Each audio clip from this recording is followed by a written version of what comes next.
Feb 2022 yung huli kong upload. Ibig sabihin, 4 years na akong wala sa YouTube at sa matagal na panahon na yon, tinanggap ko na hindi na ako babalik dito. Pakiramdam ko kasi hindi ko kayang i-maintain yung weekly post, yung task, lalo na meron din akong full-time job. At sa mahabang panahon na yon, maraming nangyari. Dun sa mga una naming video, 2 lang kami ni Sep noon. 2 years pa lang kaming kasal. Until maisipan naming mag-adopt ng dog. So dumating sa buhay namin si Panda. Inadopt namin siya galing sa isang friend na hindi na kayang mag-alaga ng additional na dog. So kinuha namin si Panda at dahil bawal yun sa kondo, kailangan namin umalis. So lumipat kami sa Cainta at tumira kami doon for more than a year. And then after magstay sa Cainta, na-realize namin na masyadong malayo yung lugar na yon para sa everyday na ginagawa namin. Naging advisor ako ng journalism club. Maraming oras na nasa labas ako at nagtitrain ng bata, may mga contest, etc. Maliban doon, si Sep, nag-start na siya ng mag-change ng career. So kailangan namin ng place na malapit sa lahat. And then ito na nga, nandito kami sa bago naming place, nadagdagan kami ng isa pang pet. Siya naman si Mapo. So si Mapo ay adopted din namin na cat galing sa isang organization kung saan kami nag-apply at nagbigay ng intention na i-adopt itong si Mapo. Katulad ng dati, ganun pa rin naman kami. Although syempre hindi ko matatanggi na marami ng pagbabago lalo na sa lifestyle namin. At na-realize ko lang na bago ako magsimula ulit sa journey na to, gusto kong mabigyan kayo ng konting update para in case may mabanggit ako o mapakita ako sa mga susunod na video, hindi gaanong malaki yung comparison sa naging buhay ko dati. Sa mga dati kong video at sa mga post din dati sa IG at sa FB, madiin ako doon sa zero waste at minimalism. At hanggang ngayon naman, tinatry ko na ganun yung maging buhay namin.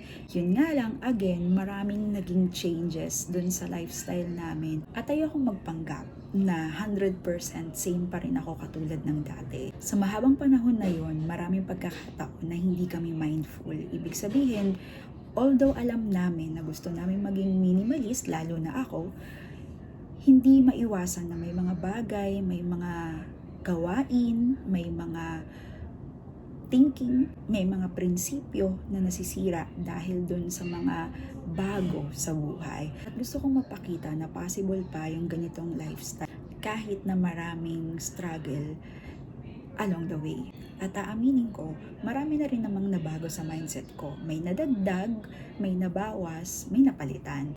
At gusto kong maging transparent kasi alam ko na may mga nag-follow sa inyo na ang goal ay matuto sa mga bagay na yon. At ngayon pa lang sasabihin ko na hindi ako 100% minimalist at hindi rin 100% low waste. Pero gusto ko ipakita sa inyo na I am trying my best at alam ko na makaka-inspire yung mga video na to para magawa nyo rin kahit hindi natin kaya yung 100%. So ano nga ba yung goal ko ngayon? Una ay mag-share pa rin ng mga content na ginawa ko na before. So papasok dun yung low waste. Pangalawa, yung minimalism na kahit noon pa naman tinatry na natin. At gusto ko ipakita na mas matindi yung struggle ngayon pero kaya. Pangatlo, gusto kong mag-share ng mga bagay-bagay sa buhay ko na alam kong mapapakinabangan nyo rin eventually. Hindi ako expert, hindi rin naman ako yung may mabigat na credential para mag-share sa inyo ng mga bagay na yon. Pero gusto kong maging dynamic dito, yung nagsishare ako, nagsishare kayo, at natututo tayo sa isa't isa. Alam niyo, sa totoo lang, sobrang hirap na hirap akong magsimula ulit. Kahit itong pagharap ko sa camera, nahihirapan ako. Pero sabi ko nga doon sa nauna kong video, gusto kong patunayan sa sarili ko na kaya ko pong magsimula ulit, na kaya ko pa rin gawin yung mga bagay na nasimulan ko. Itong pagtayo ko pa lang sa harap ng camera, napakabigat na task na nito para sa akin. Pero sabi ko nga doon sa isang video, gusto kong patunayan na may kaya pa akong gawin.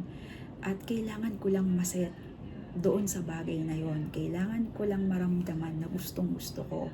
Sa totoo lang, mahirap talaga. Nakailang take ako, nakailang cut ako para lang magawa tong video na to. Alam kong hindi to perfect. Maraming cut, maraming dead air, maraming mali. Pero gusto kong maramdaman na kaya ko pa. At sa totoo lang, masarap sa pakiramdam na mag-share ulit at magsalita sa harap ng camera kahit na alam ko na wala namang kasiguraduhan kung may makikinig o manunood sa akin. Masaya na ako sa 1 o 2 taong maaapektuhan o maiimpluwensyahan ng mga video na gagawin ko. Siguro nga, ito yung mga klase ng content na tingin kong kaya kong isustain, kaya kong gawin ng tuloy-tuloy.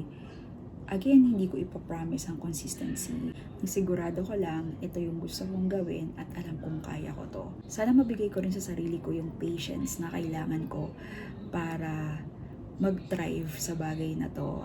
This time, mas magiging patient ako sa sarili ko at bibigyan ko ng chance na matuto at mag-grow sa bagay na to.